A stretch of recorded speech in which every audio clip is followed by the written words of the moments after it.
ইনশাল্লাহ ভাই, বাকি নামাজের পরে মসজিদি মানে কিনের কথা হইব।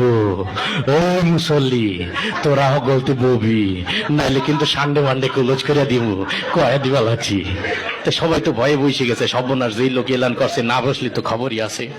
তারপরে ওই প্রথম যে ইমানের বিষয়টা, কালেমার বিষয়টা দেওয়া হলো মিশা সওদাগরকে, যে আপনি একটু কালেমার বিষয়টা আপনার মতো একটু সাজাই গুছাই বলেন।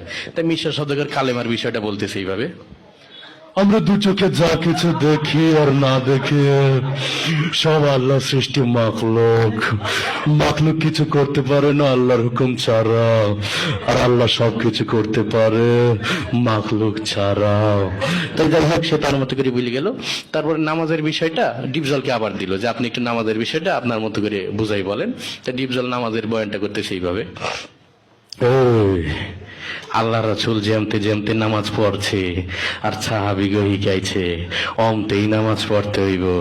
বোঝো নাই মাসলাডা, দুধু খা ওই নরসাল, নামাজ শিখাই দিবি। যাই হোক, সে তার মতো করে বললো।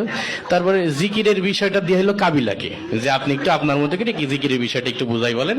তাই কাবিলা জিকিরের বয়ান করতেছে এইভাবে: ওর হালতে মাওলা পাকে জিকির তোমার দিলের ভিতরে টাস টাস দিয়ে বাজতে থাকবে। জিকির হইলে যদি তুমি কবরের ভিতরে হান্দাইতে পারো তাইলে তো বাইসেই গেলা, আর জিকির না হইলে কবরে হান্দাইলে ফেরেশতারা তোমার 14 শিখের ভিতরে হান্দাই দেবে।